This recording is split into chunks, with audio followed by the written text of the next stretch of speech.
Hey everyone, in chapter 10 we're going to talk about the shapes of molecules.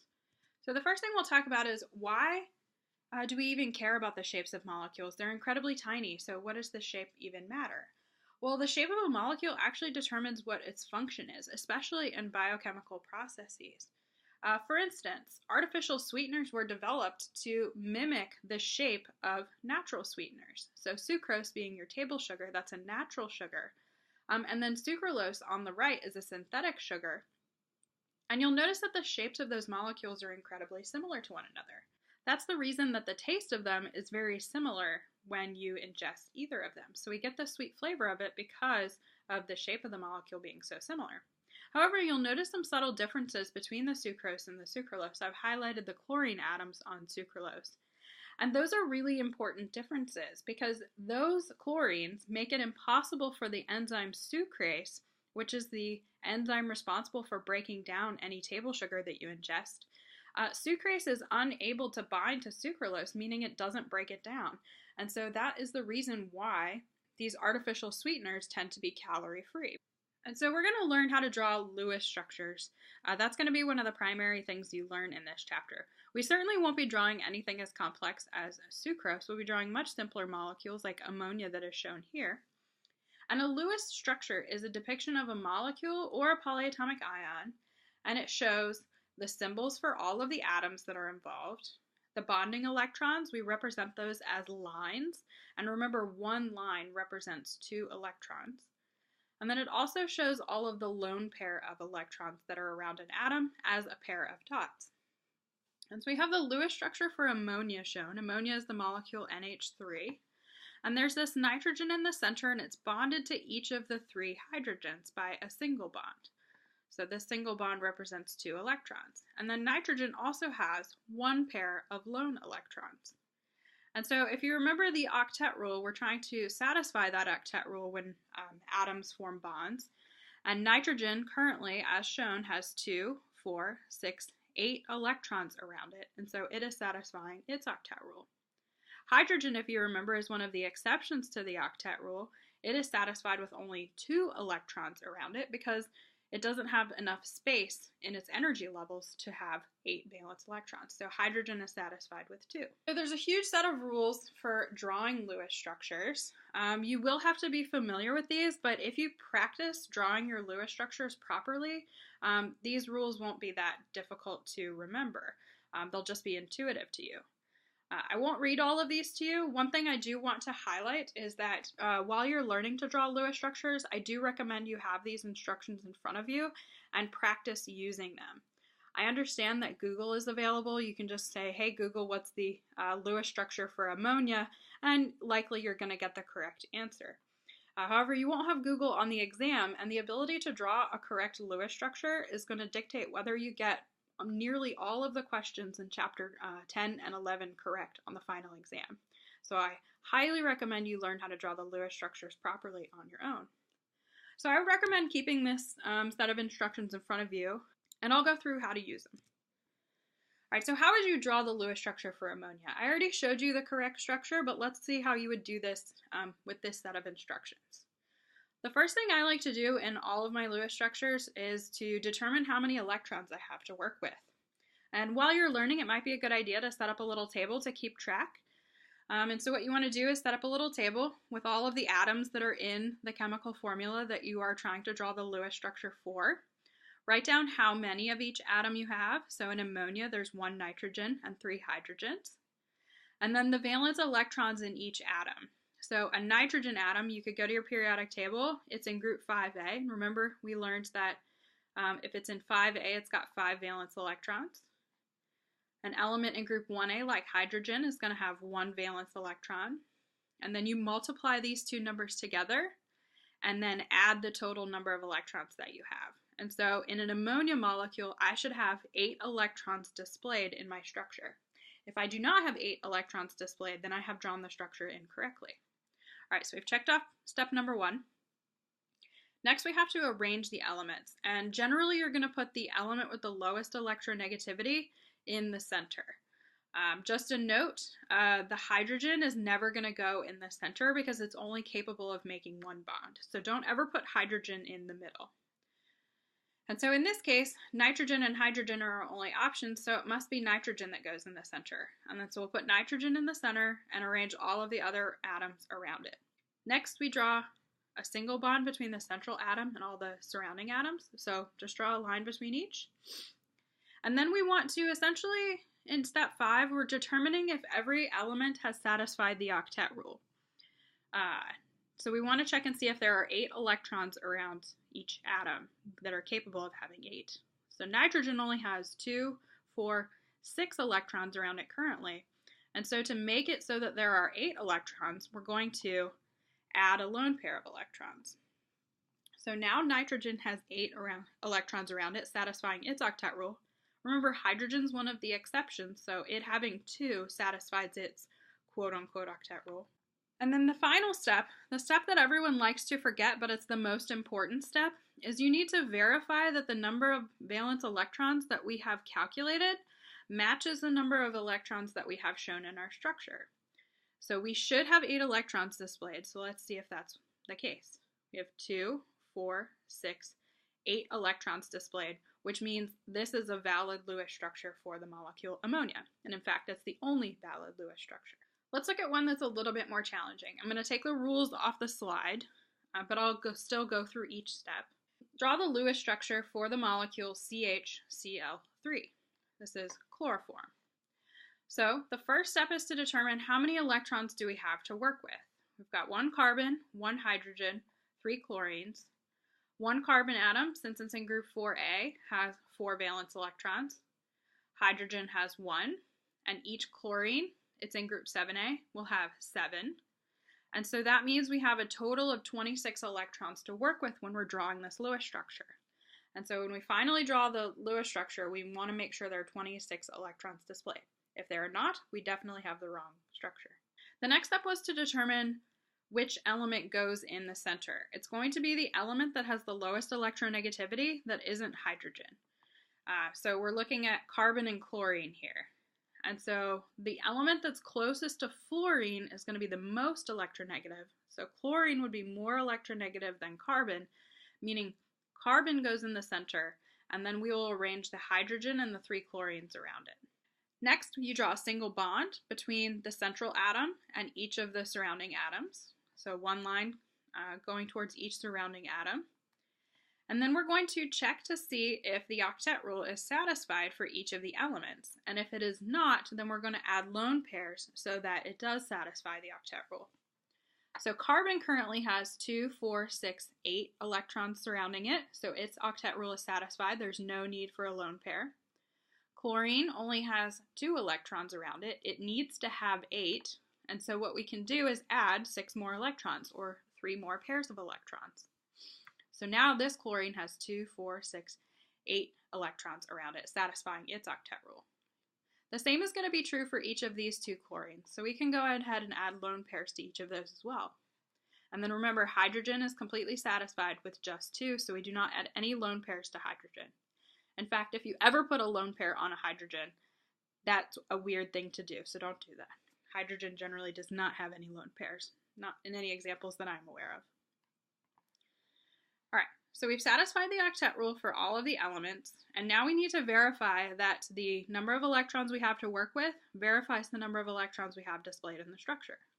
So we have 2, 4, 6, 8, 10, 12, 14, 16, 18, 20, 22, 24, 26, meaning this is a valid Lewis structure for CHCl3. This slide is meant to contain some helpful information. It has some common trends for some of the elements that you'll see pretty frequently throughout this chapter, and also very frequently in organic chemistry. You'll work with hydrogen, boron, carbon, nitrogen, oxygen, and the halogens. Remember, the halogens are fluorine, chlorine, bromine, and iodine. And this table shows you the number of bonds that are typically formed and the number of lone pairs that those atoms typically form.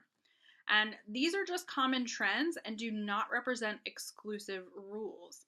And so the purpose of me giving you this information is to try to help you to come up with the correct Lewis structure if all of the things you have tried aren't working yet. If you remember some of the common trends, they may help you to get to the correct structure a little bit more quickly. But please be aware that there are definitely exceptions to these trends, and you're definitely going to see some of the exceptions to the trends. And some other things to be mindful of, this is true, hydrogen will never be the central atom. Fluorine will also never be the central atom because it's way too electronegative. The halogens. This is the trend that the halogens are going to have. They're going to form one bond when they're the surrounding atoms. However, there are cases where you have halogens like chlorine or bromine or iodine where they can be the central atom, and they're going to form more than one bond. So that would represent a time where the trend wouldn't work. And then finally, we're going to talk a little bit later about expanded valence atoms. And any atom that is in period 3 or higher, any nonmetal that's in period 3 or higher, can potentially have more than 8 valence electrons. And we call that an expanded valence. For instance, phosphorus can have as many as 10 electrons around it, and sulfur can have as many as 12. Again, we'll talk about that a little bit more later, but that would definitely be a violation of these common trends that I've shown. So the take home from this slide, if you're having trouble coming up with the correct structure, consider these common trends. We're going to draw the Lewis structure for the molecule methanol. And I've written the chemical formula in 2 different ways. This is the organic chemistry method. This is the general chemistry method. And you might be able to see how this organic chemistry method is useful now that we're drawing Lewis structures. Determine the number of valence electrons. We've got 1 carbon, 4 hydrogen, 1 oxygen. Each carbon has 4 electrons. Each hydrogen has 1 electron. And each oxygen, it's in group 6A, so it has 6 valence electrons. And so when we calculate it out, we have 14 valence electrons to work with. So when we draw the final Lewis structure, we need to have 14 electrons shown. And according to the rules we are given, you would start with the element that has the lowest electronegativity that's not hydrogen, so that would be carbon, and then put all of the other atoms around it. I will spoil this for you. This is the incorrect structure for methanol. And the way you would be able to tell that this is the incorrect structure is look at this carbon atom. It has 2, 4, 6, 8, 10 electrons around it. There is no scenario where carbon can have 10 electrons around it. It is not capable of having an expanded valence, and so it has to have 8 electrons around it. So we would immediately know that this cannot be correct. And so what we would need to consider is that maybe there's more than one central atom, and in this case there is more than one central atom. And it's going to be the carbon and the oxygen. And so here's the reason why it's drawn like this. We know that carbon likes to make 4 bonds typically and have no lone pairs. We know that oxygen likes to have 2 bonds and 2 lone pairs. So if we set it up like this, and then we connect the atoms together as they're arranged, we have carbon as a central atom. It's got 4 bonds around it. We have oxygen as a second central atom. It's got 2 bonds around it. And in order to satisfy its octet rule, we have to add the 2 lone pairs. Hydrogen, each of those is satisfied with a 1 bond and no lone pairs. And then we finally count up our electrons to see if they match. 2, 4, 6, 8, 10, 12, 14. And so we have the correct Lewis structure for a methanol molecule. And the take home is, if there's more than 6 atoms, or 6 atoms or more I should say, then you may want to consider if there are multiple central atoms, or if there is an expanded valence that is possible. But with the elements we're working with at methanol, carbon and oxygen are in period 2, and remember, to have an expanded valence, it's got to be period 3 or higher. So expanded valence wasn't even a consideration here, so multiple central atoms was the key to getting the correct structure. Another organic molecule, C2H4. Notice we have 6 atoms here, so that might suggest that we need multiple central atoms. First, we'll determine our valence electrons. We have a total of 12 electrons to work with. And if you're setting up multiple central atoms, there's a couple of different ways you could set it up. And actually, the symmetrical one is more attractive, and there's a reason for that. It is going to be the symmetrical one. So let's go from here. And if you're not sure how I would choose the left versus the right, try both and see where you get with it. If you can come up with a valid Lewis structure for either, then that's fine. But you have to follow the steps and verify that the electrons are correct. But since I know which one it's going to be, I will go ahead and continue with that one. So we have each of the carbons must be in the center, because hydrogen can't be. We'll connect all of them. And then we're going to satisfy the octet rule for carbon. Remember, the way we did that before was to add lone pairs to each atom that needed them. And so now each carbon has 2, 4, 6, 8 electrons around it. The final step would be to verify the number of electrons, 2, 4, 6, 8, 10, 12, 14.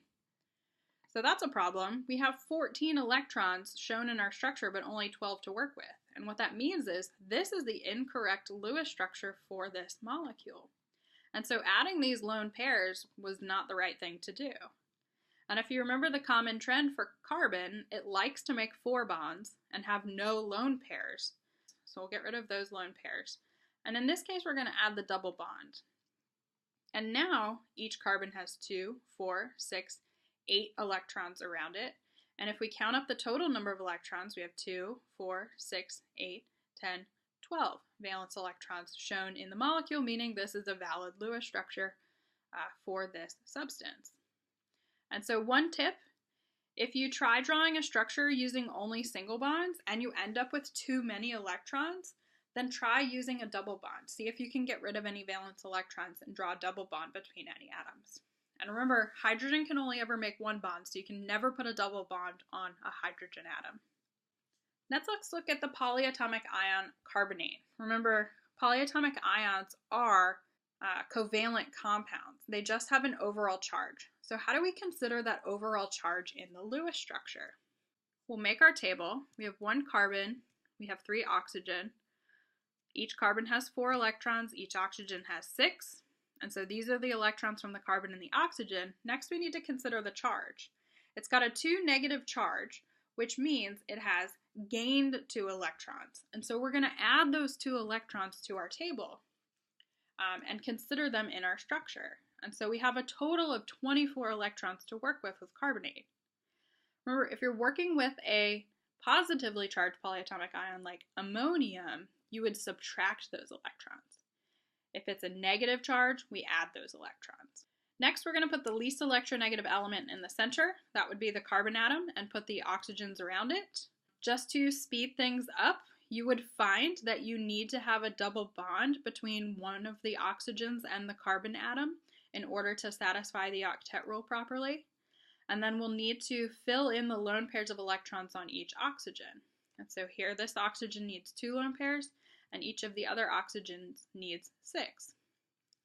If some of you are a little confused about how I knew that or how I would get to that, it would just take a little bit of trial and error to get there. And so if you're practicing a lot, you should be able to predict some of these like I am able to do. Then we verify the electrons displayed. I do have 24, 2, 4, 6, 8, 10, 12, 14, 16, 18, 20, 22, 24. So this is a valid Lewis structure for the carbonate ion. And then to indicate that this molecule has an overall charge, the way we demonstrate that is to put brackets around it and then indicate the charge at the top. And some of you may be wondering, I put the double bond between these 2 atoms. Well, couldn't I have put it here or here? And the answer to that is yes. And the relationship between those are called resonance structures of one another. And so the only difference between these is the location of the double bond. But because each of these are oxygen, these are all considered equal structures or resonance structures of one another. Resonance structures are definitely something that you'll dive into if you move on to organic chemistry. We're just going to touch on them and talk about what they are and when they exist.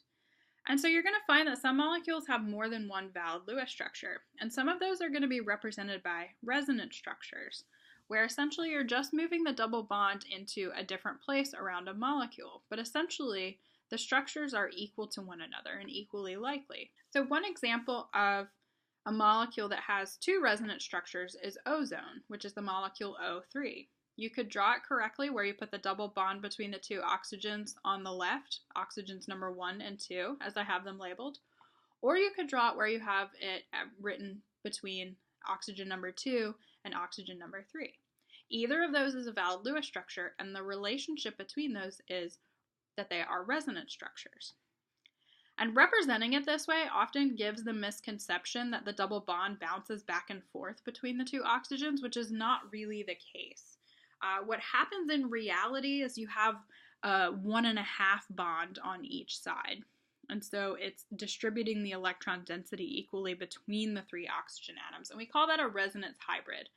But this doesn't really follow our nice set of Lewis structures that we draw. So we often don't draw the resonance hybrid, but this is how it really exists. You don't have to worry about drawing any resonance hybrids. This is more of an FYI so that I do not continue to perpetuate the misconception that the double bond bounces back and forth between the two. And then here are the 3 resonance structures for the carbonate ion, which is what I did the previous example. Next, we'll visit the concept of formal charge. And formal charge is the charge an atom would have if all electrons are shared equally. And it's something that we can calculate using the number of valence electrons that an atom typically has. We get that value from the group number on the periodic table. And then we use the structure that is drawn to determine the lone electrons and the number of bonds. And the formal charge can tell us something about the stability of the molecule and can help us to predict which one is the most stable if there are multiple Lewis structures that are possible. And so what you're going to have to be able to do is to assign a formal charge to each atom in a molecule by using this simple calculation. And one way to check your formal charges is that you have to have the formal charge for each atom. When you add them all together, it has to equal the total charge of the molecule or the ion. So if you have a neutral molecule, the sum of the formal charges should be 0. If you have an ion, the sum of the formal charges should equal the charge. And one thing I want you to be aware of, if you're looking at other sources besides this textbook or these slides, you may see the formal charge calculated slightly differently. It doesn't matter which method you use. If you're doing it correctly, you should get the same number no matter how you calculate it. And so if you're getting different numbers, you may be using the calculation incorrectly. If we're looking at the molecule HCN, here is one possible Lewis structure that is correct for this molecule. If we're looking at the molecule HCN, we can assign a formal charge to each of these atoms. And then the formal charge, the sum of the individual formal charges should equal the charge of the molecule, which would be 0. So let's look at hydrogen first. A hydrogen atom has 1 valence electron, and we get that number because it's in group 1A. And then we look at the structure for the other 2, the lone electrons and the number of bonds. There are 0 lone electrons, and hydrogen has 1 bond. And so we do 1 minus 0 minus 1, and the formal charge of the hydrogen atom is 0. For carbon, we'll do the same thing. There are 4 valence electrons in a carbon atom, and that number again comes from the periodic table. It's in group 4A, so we put a 4 here. There are 0 lone electrons shown for this carbon, and there are 1, 2, 3, 4 bonds shown for this carbon, and the formal charge on the carbon atom would be 0. Finally, we have 5 valence electrons are common for a nitrogen atom. It's in group 5A. On this structure, we have 2 lone electrons. So one thing to keep in mind, it's the number of lone electrons, not the number of lone pairs. So you count each dot. We have 1, 2, and there are 1, 2, 3 bonds shown on this structure. So the formal charge of this nitrogen atom is also going to be 0. So when we add these all together, we get an overall charge of 0. And so what this can tell us is that this is the most stable form of this molecule because the formal charges on each of the elements is 0. And anytime you have multiple possible Lewis structures available, you can calculate the formal charge, and the structure that has the most formal charges of 0 represents the one that is the most stable. Let's calculate the formal charge on each atom in the carbonate ion. So I've already given you the structure here. You just need to calculate the charge on each atom. And then remember, the sum of these formal charges should equal the total charge of this ion, which is -2. If we follow the rules, a carbon has 4 valence electrons. There are no lone electrons shown in this structure, and there are 4 bonds. So the formal charge on carbon would be 0, which I have labeled here. These oxygen atoms you would expect to be different from one another because these oxygens have a different number of lone electrons and a different number of bonds, but they have the same number of valence electrons. So make sure you consider each atom individually. Let's look at this oxygen first. There's 6 valence electrons because it's in group 6A. And then we have 1, 2, 3, 4 lone electrons and 1, 2 bonds. And so the formal charge on this oxygen is 0. Next, we'll look at this oxygen. There's still 6 electrons because they're in the same group. We have 6 lone electrons and 1 bond. So the formal charge on this oxygen is -1. this oxygen is identical to this oxygen, but you could still go through and calculate it the same way. Each of these has a formal charge of -1, so when we add these all together, we get a total of -2, which matches the overall charge of the molecule. And then this also brings us into the common forms of the different elements. If you remember on that helpful information slide where I showed you the common forms of different elements, the most common form of oxygen is when it forms 2 bonds and has 2 lone pairs. And that relates directly to its formal charge being 0 when it is in that form. That's the most stable form of oxygen, and that's why we find it most commonly in that form.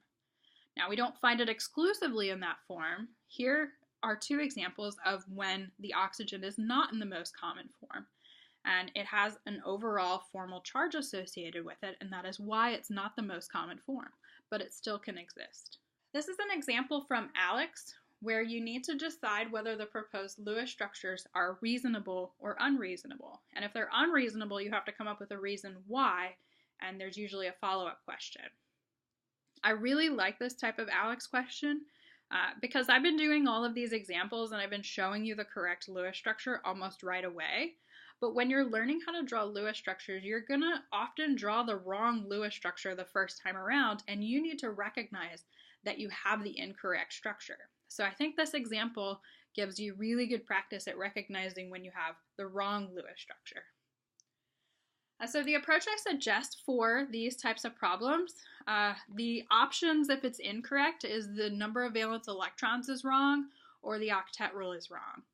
So the first thing you should start with is determine how many electrons that the atom should have. If we have a molecule with 1 nitrogen, 1 oxygen, and 1 chlorine, we should have 18 electrons shown. And so let's verify whether or not we have 18 electrons. 2, 4, 6, 8, 10, 12, 14, 16, 18. So we have the correct number of valence electrons, and we will not choose this choice. Next, we'll look at the octet rule for each of the atoms. We have nitrogen, it should have 8, it has 2, 4, 6. Oxygen should have 8, 2, 4, 6, 8, it does have 8. Chlorine should also have 8, which it does. And so nitrogen does not have 8 electrons around it, meaning this is an invalid Lewis structure because one or more of the atoms does not satisfy the octet rule. And so we would select this option right here, and then you also have to list which ones the problem atoms are. In this case, there's only one problem atom, so we would list the symbol N for nitrogen. HCN, first calculate how many electrons you should have. If there's 1 hydrogen, there's 1 hydrogen, 1 carbon, and 1 nitrogen, you should have a total of 10 electrons. We have 2, 4, 6, 8, 10 electrons are shown, so it has the correct number of valence electrons. Next, we will check the octet rule for each atom. Hydrogen is satisfied with 2, so we can say yes, its octet rule is satisfied. Carbon has 2, 4, 6, 8 electrons shown around it. Even though this is not the most common form of carbon, having a lone pair like it does, it is still valid with 8 electrons. And then nitrogen has 2, 4, 6 electrons, which is not correct. It does not satisfy the octet rule. So again, we would choose no, this is not a valid Lewis structure because one or more atoms violates the octet rule, and the atom that violates the octet rule in this case is nitrogen. Again, let's determine how many electrons we should have. We should have 10 electrons displayed if there are 2 carbons and 2 hydrogens. And let's count them up. 2, 4, 6, 8, 10, 12, 14 electrons are displayed. That means that this Lewis structure is incorrect because it has the wrong number of valence electrons displayed. The correct number of valence electrons we've already calculated should be 10 in this case. Next, we'll talk about these octet rule exceptions that I've been bringing up periodically. There are multiple exceptions to the octet rule, and I'm going to talk about the ones that you need to be familiar with. We've already talked about some of these, and they are octet rule exceptions in 3 different ways. The first way they can be an exception is if they are electron deficient, meaning they have fewer than 8 electrons. They can have odd number electrons. You may have noticed that we've always had even numbers of electrons. And then the third way, which is on the next slide, is we'll have expanded valence, which means they have more than 8 electrons. And so the first type of exception, the electron deficient atoms, hydrogen is a common example, and that's one that we've already talked about. Hydrogen is satisfied when it only has 2 electrons around it. It doesn't have space for more than 2 electrons.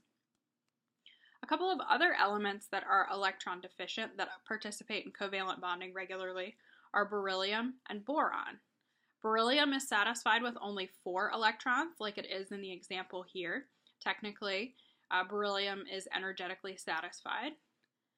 And then boron can be satisfied with only 6 electrons. There are also compounds where boron is fine with just 4, but in either case, it's electron deficient. It doesn't have enough space for 8 electrons, and it will be satisfied when it has less. The next type of exception is the odd number of electrons. When you have a lone electron all by itself, you may have noticed that we always have them in pairs. But there are some cases where you have an odd electron, and that lone electron is called a free radical. And compounds that have free radicals or unpaired electrons are incredibly unstable, and they're very reactive. So that compound is going to do whatever it can to try to pair that electron, and usually the way it does that is to react with something else. You will not be responsible for drawing any structures with free radicals in them. I just want you to be aware of their existence. The final type of exception is the expanded valence atoms. Another way of saying that would be expanded octet or hypervalent, all terms to describe an atom that can have more than 8 electrons around it. And the reason it can have more than 8 electrons has to do with the availability of a vacant d orbital. And so only elements in period 3 or higher are capable of having an expanded valence. Because if you think about the electron configurations, the first energy level where you have a d orbital available is the 3rd energy level. And so elements in period 3 are the 3p sublevel, and 3d comes after that. However, the vacancy of that 3d orbital is what allows these elements to have an expanded valence. A couple of examples of elements with an expanded valence. Here is phosphorus in the compound PCl5, and there are 10 electrons surrounding phosphorus. Here's an example of sulfuric acid, and this sulfur in this case has 2, 4, 6, 8, 10, 12 electrons surrounding the sulfur atom. And so the way it's able to have the extra electrons around it is by borrowing those vacant d orbitals that are in the 3rd energy level. And one thing to keep in mind is just because an element can have an expanded valence doesn't mean that it always will. There are plenty of compounds where both phosphorus and sulfur are satisfying the octet rule where they have 8 electrons around it. But what you need to do is consider it as an option when you're drawing Lewis structures. If you're having trouble coming up with the correct Lewis structure, consider, does this element have the capability of having an expanded valence, and will that help me to draw the correct structure? So let's do a couple of examples. We're going to compare drawing the sulfate ion. So in this first example, we're going to draw the sulfate ion where all atoms are obeying the octet rule, meaning they have 8 electrons surrounding them. In the next example, we're going to draw the sulfate ion where it has an expanded valence. So there are multiple possible Lewis structures for sulfate because of that expanded valence capability. So in this first case, the first thing you always want to do is figure out how many electrons you have to work with. You should come up with 32 electrons here. Remember to add the electrons anytime you have a negative charge, add those electrons. And we're going to put sulfur in the middle and then oxygen surrounding it. We'll connect all of those, and then we will make sure every element satisfies the octet rule. Sulfur is already satisfied, and we need to add lone electrons around each of the oxygens to satisfy that octet rule. And then if you go through and count them up, I have 8 on each side and 4 sides. That's 32 electrons. And remember, if you're going to demonstrate that this substance has a charge, you put brackets around it and put the charge at the top. We have 32 electrons displayed, which means it's a valid Lewis structure. Next, we're going to identify the formal charge on each atom, because in a later slide I'm going to talk about the stability of the different types of sulfates, and we can use formal charge to figure out which one's the most stable. And so we have the sulfur atom, and then each of these 4 oxygen atoms are equivalent to one another, because they have the same number of bonds and the same number of lone electrons, so their formal charges will be the same. The sulfur. There are 6 valence electrons in a sulfur atom because it's in group 6A. We have 0 lone electrons and 4 bonds to the sulfur, meaning sulfur has a formal charge of +2. Next, we calculate oxygen. There's 6 valence electrons. We have 2, 4, 6 lone electrons around each oxygen and 1 bond, meaning each of these 4 oxygens has a -1 formal charge. And then don't forget, add up your formal charges. They have to equal the overall charge of the molecule. In this case, they do. 2 minus 4 is -2.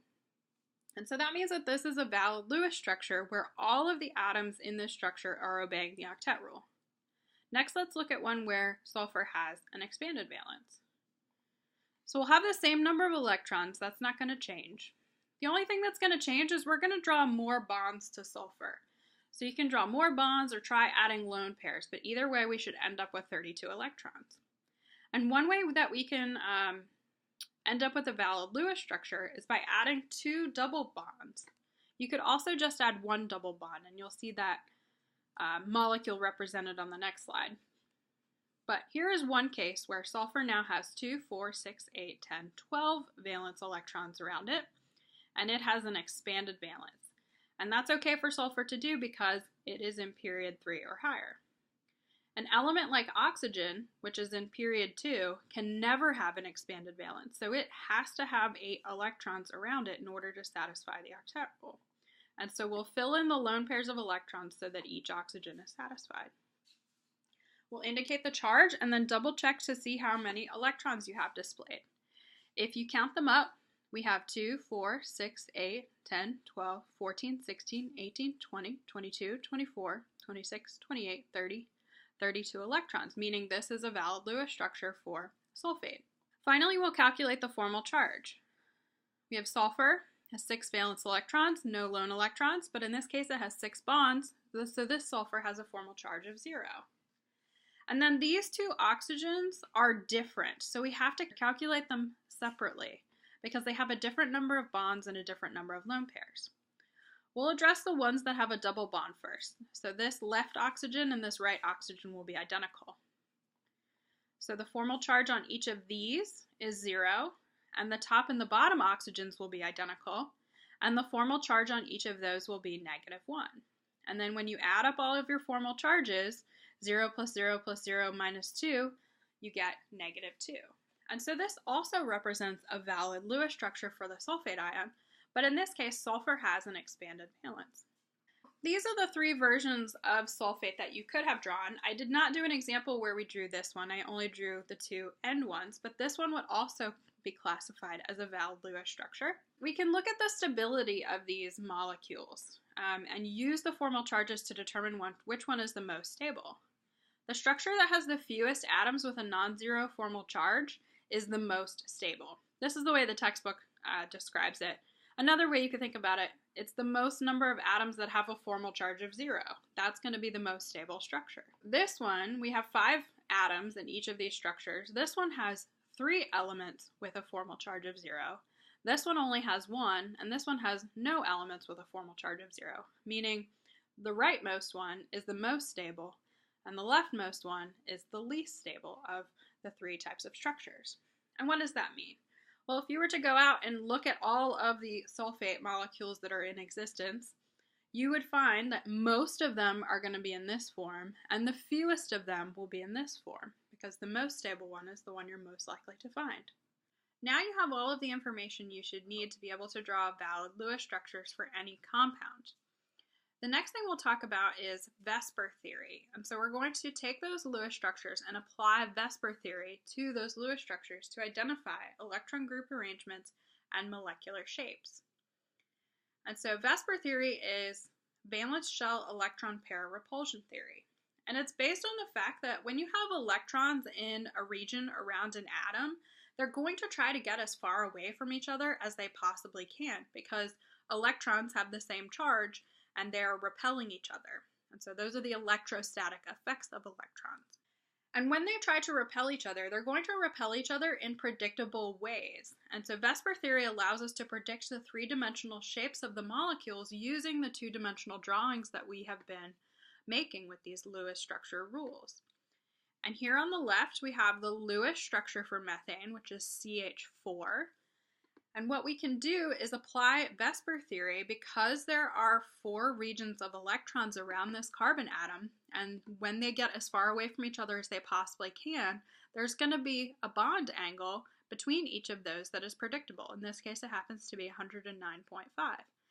And so the VSEPR model shows us the 3-dimensional arrangements of the carbon and the 4 hydrogens that are surrounding it. The 2 properties within VSEPR theory you should be able to identify are a molecule's electron group arrangement around a central atom, which shows how the electrons are arranged, and also the molecular shape.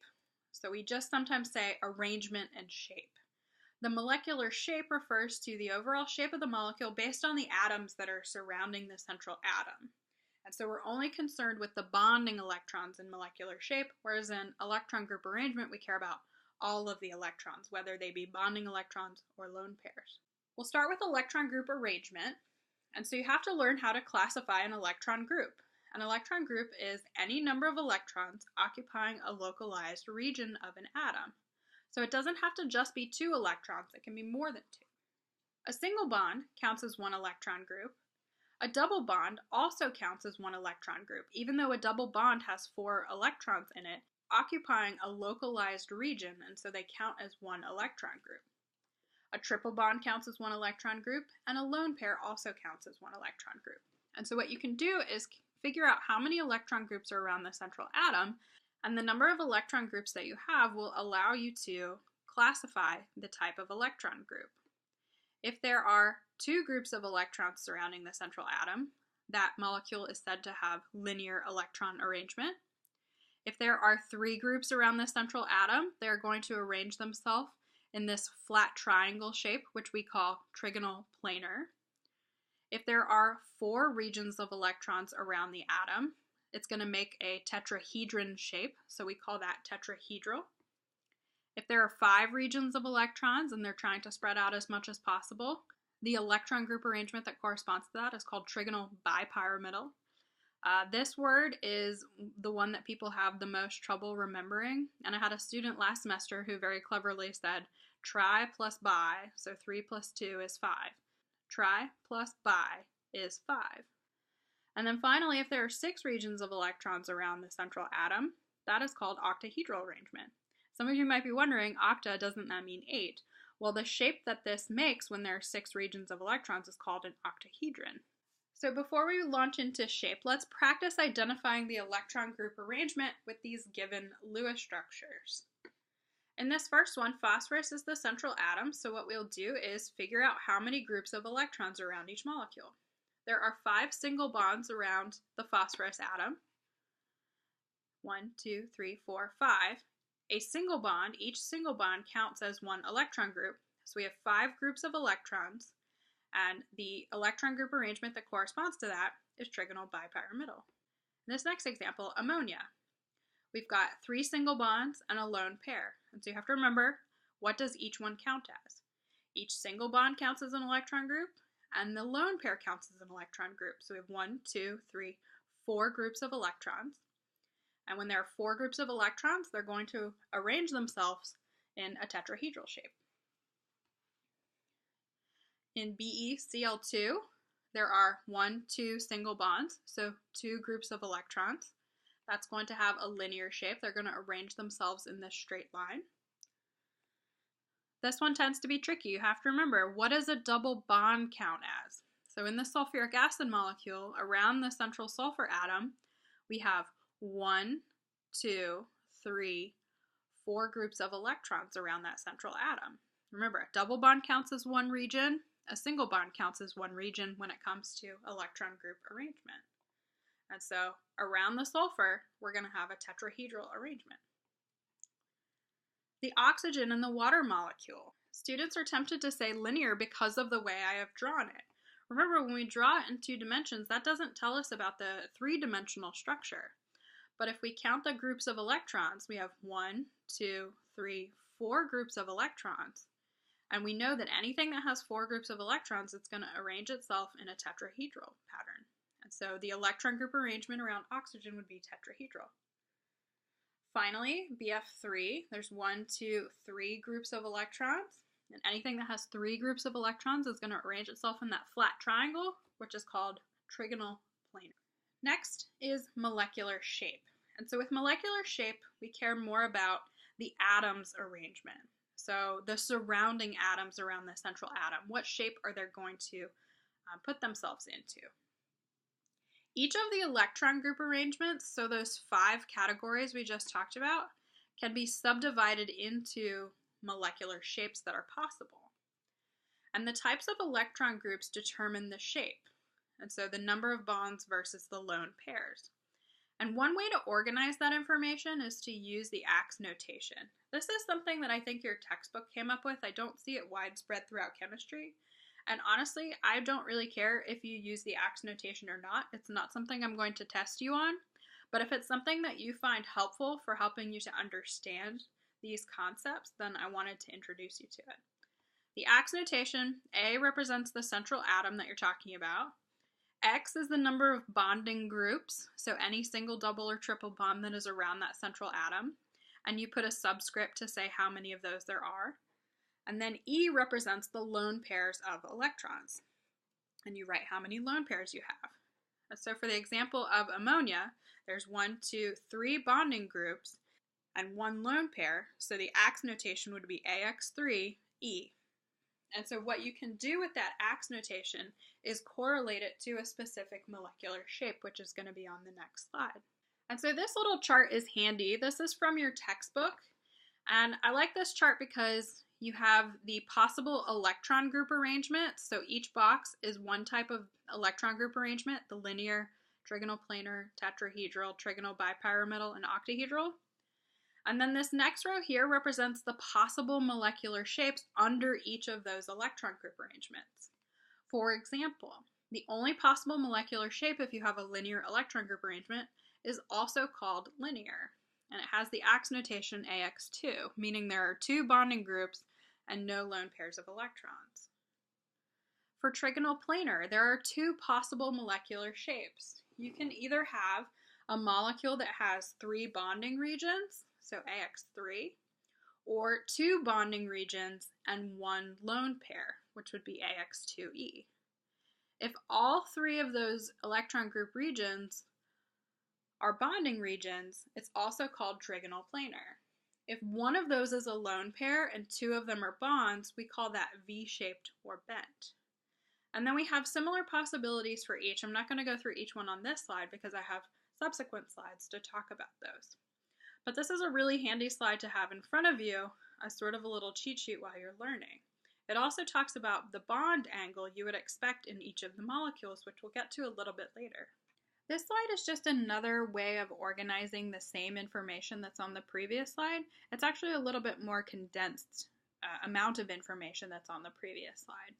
And to clarify what you're going to need to know, you are going to need to know the names of the arrangements, how many electron groups corresponds to each name, the possible shapes that are within each arrangement, and the number of bonds and lone pairs you would find for each of the shapes. And so essentially you're going to need to know everything that's on this slide. You should be able to draw a Lewis structure and then also correctly identify both the name of the arrangement and the name of the shape of the molecule that you've drawn.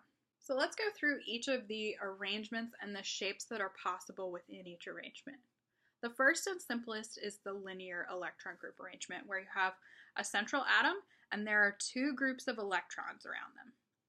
When there's 2 groups of electrons around them, if they're going to get as far away from each other as possible, we can predict that the angle between those 2 bonding regions is going to be 180 degrees.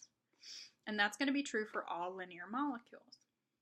The only possible molecular shape within the electron group arrangement linear is also called linear. If you have 2 electron groups, they have to be bonding regions. And so remember, bonding region, you can either have single, double, or triple bonds. One example of a linear molecule is carbon dioxide. We have carbon in the center, and we have each of the oxygens on either side, and there's a double bond for each of those oxygens to carbons. And so we have 1, 2 groups of electrons, so it's linear electron group arrangement.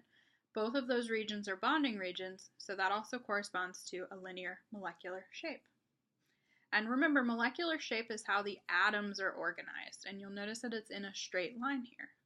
We're going to work with the molecular model sets in one of the in-class activities, and so you'll actually get to put these molecules together and see what they look like in 3 dimensions. The next type of arrangement is trigonal planar, where you have 3 groups of electrons around the central atom. And the angle between the electron groups is going to be a predictable 120 degrees, ideally. Under the electron group arrangement trigonal planar, there are 2 possible molecular shapes, trigonal planar and bent, also called V-shape. I'm just going to refer to it as bent, as that's the term I'm more comfortable with. If all 3 of the electron groups are bonds, either single, double, or triple bonds, then the molecular shape is also trigonal planar. The shape of the atoms makes that flat triangle. If you replace one of those bonds with a lone pair, as in this bottom example here, the shape changes from trigonal planar to bent. And remember, we're just looking at the shape with respect to the atoms. What shape do those make? You can see they have a bent shape to them. And one example of a molecule that has bent shape is going to be ozone, where we have these 3 oxygens aligned. 2 of the regions are bonding groups, 1 is a lone pair, so the shape with respect to the atoms is going to be bent. Next is tetrahedral, where you have 4 groups of electrons. The electrons are going to arrange themselves in a tetrahedron, and the angle between the electron groups is going to be a predictable 109.5 degrees. There are 3 possible molecular shapes within the electron group arrangement tetrahedral. The first one, if all of the electron groups are bonding groups, the molecular shape is also going to be called tetrahedral. You may have noticed that the first shape name always matches the electron group name, and that's going to be the case for all of these electron group arrangements. If all of the electron groups are bonding groups, the shape name matches the electron group name. However, as soon as you add a lone pair of electrons, the shape name is going to be different than the electron group arrangement. And so if we have 1 lone pair and 3 bonding groups, like we do in ammonia, we're going to call this molecular shape trigonal pyramidal. This is different than trigonal planar. Trigonal pyramidal. And so the shape with respect to the atoms is this triangular pyramid here. It's a very shallow one.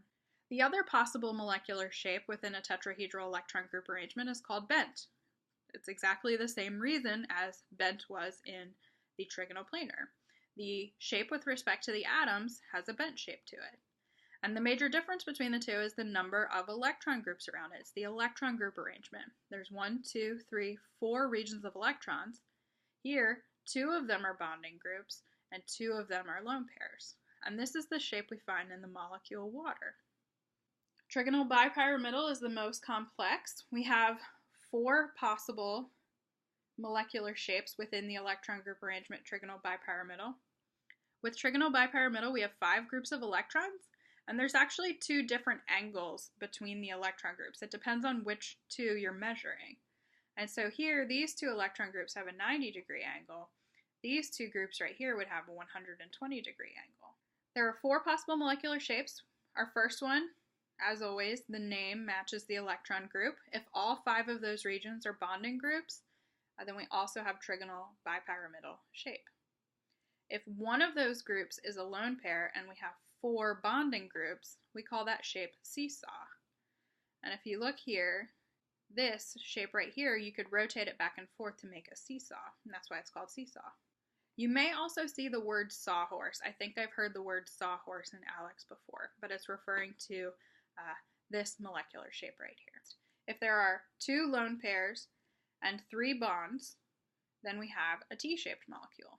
That one's easy to see why. You can see with respect to the atoms here, the shape of the molecule is going to be T-shaped. Finally, we have linear molecular shape. And so if you have 2 bonding groups and 3 lone pairs, those 2 atoms, those 2 surrounding atoms, are going to try to get as far away from each other as possible, and they end up arranging themselves in a linear shape, in a straight line. Finally, we have octahedral arrangement, where you have 6 groups of electrons. The ideal angle between each of these electron groups, or the ideal bond angle, is going to be 90 degrees. between all of those groups. There are only 3 possible molecular shapes with octahedral. The first one being octahedral, where all 6 regions are bonding groups and no lone pairs. If there's 1 lone pair and 5 bonding groups, the molecule is going to have a square pyramidal shape. And if you connect these atoms right here, those are a square, and then they all meet up at the top to make a pyramid. The last molecular shape we'll talk about is square planar, where you have 2 lone pairs and 4 bonding groups. That's called square planar because if you connect the shape of the atoms, they're in a flat plane and they make the shape of a square. So let's put some of that knowledge to the test, predicting the arrangement of electron groups around a central atom. When you're working on these ALEKS questions that relate to VSEPR theory, so electron group arrangement and molecular shape, make sure you're paying close attention whether it's asking you about the arrangement of the molecule or the shape of the molecule, because the choices of words are different for each of those. And in many of these, you're going to have to actually draw the Lewis structure of the molecule first. You getting the question right is directly dependent on you being able to correctly draw the Lewis structure. And so if you draw the Lewis structure for phosphorus tetrabromate, PBr4, with a negative charge, you should come up with a total of 34 electrons that you have to distribute, and the only correct way that you can draw this structure is the one I have shown here. And phosphorus has 1, 2, 3, 4, 5 regions of electrons, so 10 total electrons around it. And remember, that's okay for phosphorus because it's in period 3 or higher, and it's capable of having the expanded valence. And in fact, the only way that you can correctly draw this molecule is if you draw phosphorus with an expanded valence. And so now let's answer the questions. How many electron groups are around the central atom? And so we're looking for a number here. 2 through 6 are possible numbers of electron groups that we talked about.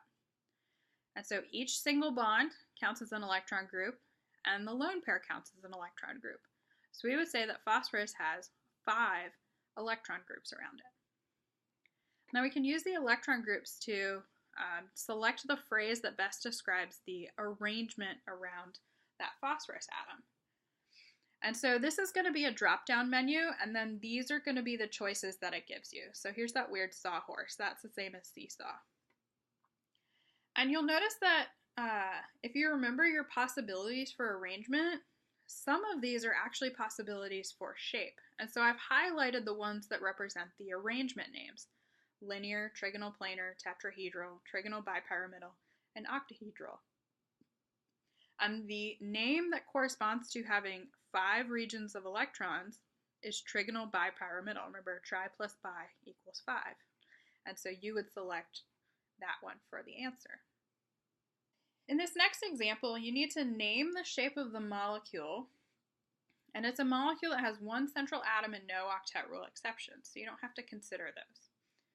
But again, you're going to have to draw the molecule correctly to even start the problem. And so we're going to draw the molecule ammonia. I've used it as an example several times, but make sure you have the correct Lewis structure for it. And then it's going to give you an empty box. And the empty box, you are expected to come up with the phrase that's going to describe the shape of the molecule. So make sure you're paying attention. Are we looking for arrangement or shape? In this case, it's asking us for the shape. So the first thing I suggest you to do is to identify what the arrangement is around the atom so that you can narrow down your choices for shape. So for the arrangement, you have 1, 2, 3, 4 regions of electrons. If you have 4 regions of electrons, that corresponds to a tetrahedral arrangement. It doesn't want arrangement, it wants the shape. So we look at the possibilities for shape under the classification tetrahedral. You have tetrahedral, which is when you have 4 bonds and no lone pairs. Trigonal pyramidal is when you have 3 bonds and 1 lone pair. And bent is when you have 2 bonds and 2 lone pairs. We have 1, 2, 3 bonds and 1 lone pair, and so that would represent trigonal pyramidal shape. And so you would have to write in this phrase into the box that ALEKS provides, and you also have to spell it correctly to receive credit. So double check your spelling with one of the tables that I've provided. I've mentioned the concept of bond angles before, and each of the electron group's arrangements has an ideal bond angle listed for those. And bond angle refers to the angle formed by the nuclei of two surrounding atoms with respect to the central atom. So we have the central atom here, and then there are two surrounding atoms, and you can measure, if you have a little protractor there, a little very tiny atomic protractor, what the angle between those atoms is going to be. And we can predict those ideal bond angles based on the electron group arrangement. For instance, if it's linear, the ideal bond angle is 180 degrees. If it's trigonal planar, the ideal bond angle is 120 degrees. But there are many situations where the bond angles will not be ideal. The one situation where the bond angles are ideal is if you have your central atom and everything surrounding it is identical. So you have identical atoms, you have identical bonds. For instance, they're all single bonds, and there are no lone pairs of electrons. In those cases, you will have ideal bond angles. There are many cases where you will not have ideal bond angles. If you have different types of bonds, so in this instance we have a single bond versus a double bond, this will have non-ideal bond angles. If you have different types of surrounding atoms, the electronegativities of the atoms could be different, causing the bond angles to be different. The last scenario is when you have a lone pair. A lone pair of electrons takes up a different amount of space than does any of the bonds. So the presence of a lone pair, having different surrounding atoms, or having different types of bonds is going to cause the bond angles to be non-ideal. And so let's look a little bit more in depth at why that's the case. If you have double bonds versus single bonds, the amount of space or the electron density for the double bond will be greater than the single bond. And so the bond angle between, say, this oxygen and this hydrogen is going to be greater than ideal. The ideal bond angle for this molecule would be 120. So let's say something greater than ideal could be 122. And then all of the other bond angles would have to be less than ideal as a result. If you have different surrounding atoms, the more electronegative elements have a greater electron density, and so those will cause the elements to have different bond angles. For a tetrahedral arrangement molecule, the ideal bond angle is 109.5, and chlorine is more electronegative than hydrogen, and so it's going to cause the bond angle to be greater than ideal between the chlorine and each hydrogen, and then the bond angles between the hydrogens would be less than ideal. Finally, a lone pair. A lone pair takes up more space. It's going to repel the bonding pairs more strongly. And so the lone pair here, the angle between the lone pair and the atoms, you would expect to be greater than ideal. In this case, ideal is 120.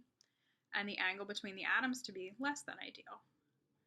You're not going to have to predict what the actual deviations from ideal are. So these numbers right here, there would be no way for you to be able to predict those.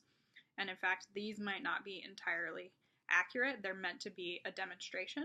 However, you will need to be familiar with what the ideal bond angles are. And remember, those are based on the electron group arrangements, and the ideal bond angles are listed in each of the slides when I introduce those electron group arrangements. Here's an example putting all of that VSEPR information together. In this example, you want to fill in the table for the molecule that is at the top. So the first thing we want to look at is the number of electron groups. So hopefully you know how to count those by now. We've got 1, 2, 3, 4 single bonds. Each one counts as an electron group, so we have 4 electron groups. All 4 of those represent bonding groups, and the central atom has no lone pairs. The name of the arrangement corresponds to the number of electron groups. So if there are 4, that represents tetrahedral arrangement.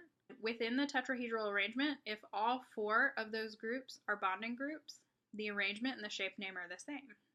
The ideal bond angle for anything that is tetrahedral is 109.5. And when we look at this molecule, we need to assess, is it going to be ideal bond angles or non-ideal bond angles?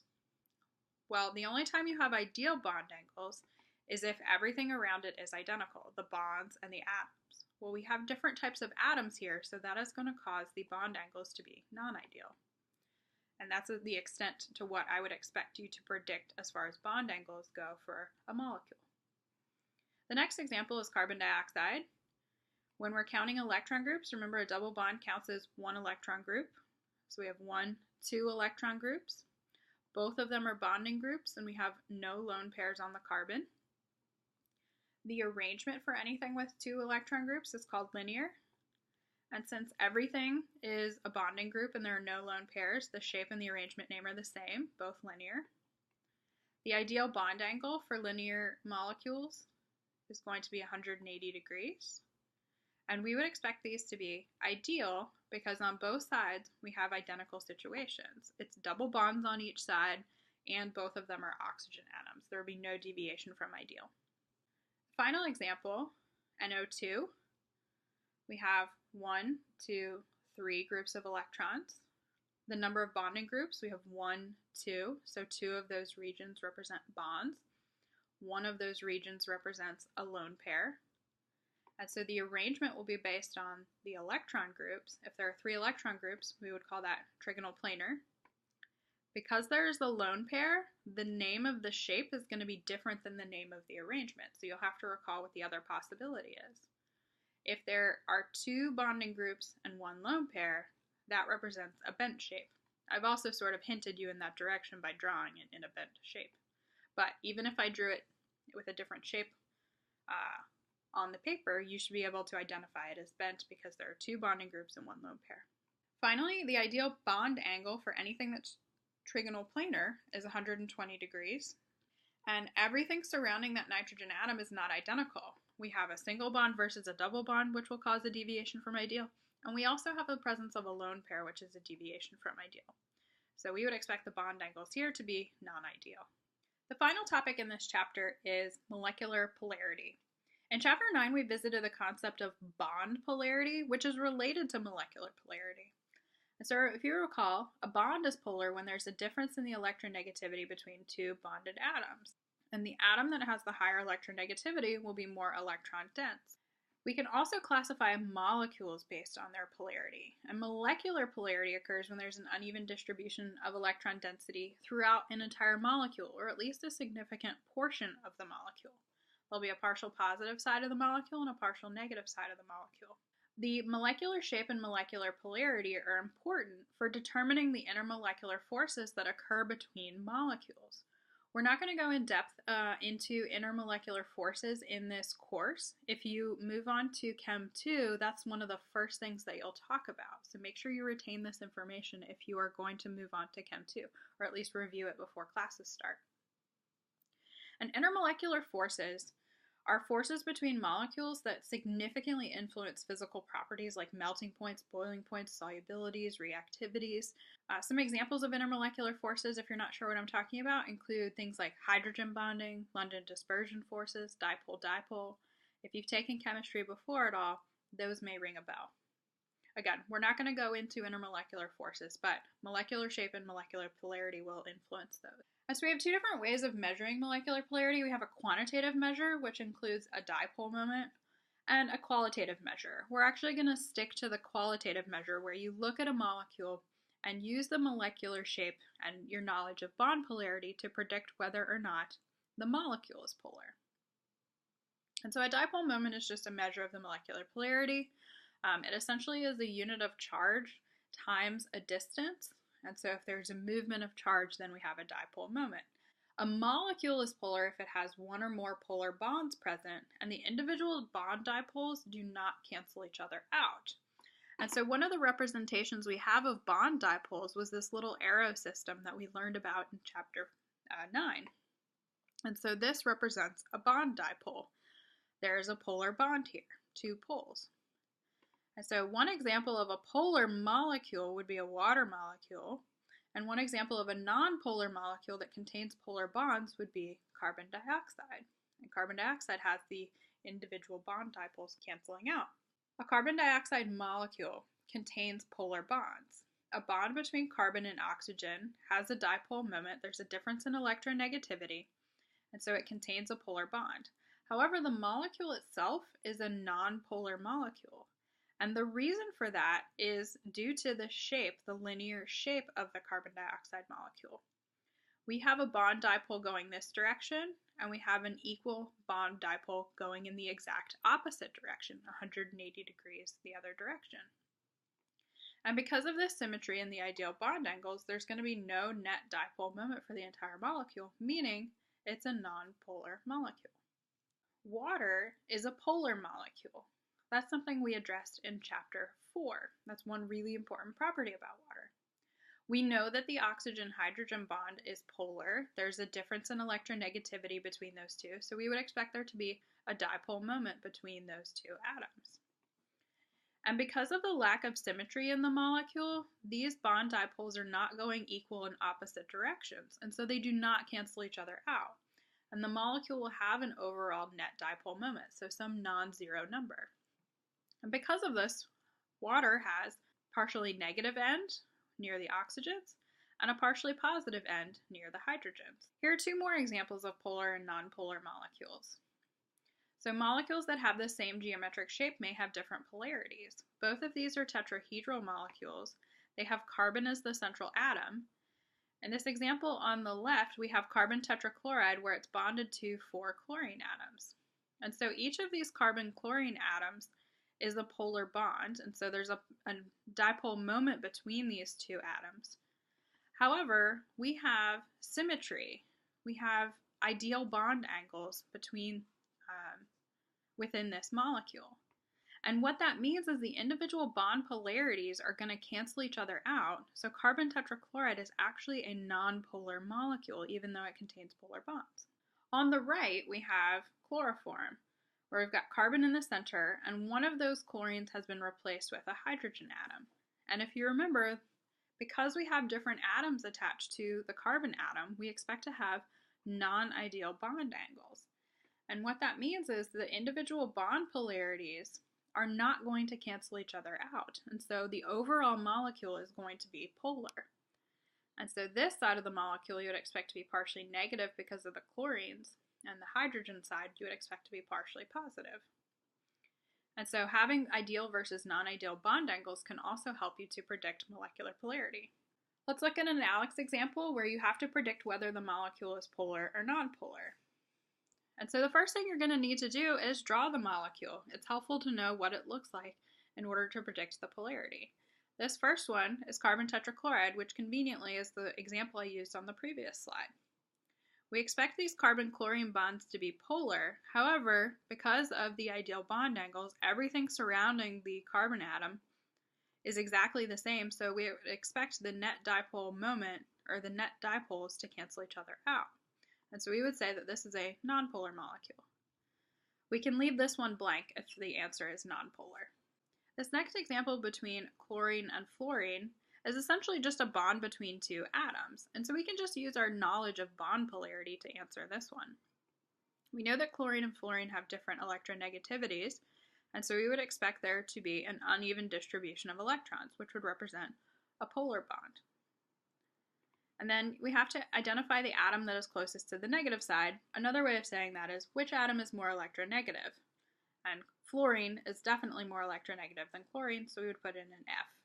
This last one is an example of a polyatomic ion, and if you draw the Lewis structure correctly, you should come up with something that looks like this. We would expect that the bonds between nitrogen and hydrogen to be polar, because there's a difference in electronegativity. Additionally, we have non-ideal bond angles due to the presence of these lone pairs of electrons. The bent shape of this is going to cause this molecule to be polar. There'll be an uneven distribution of electrons throughout the entire molecule. And then which atom is closest to the negative side? Is nitrogen more electronegative, or are the hydrogens more electronegative?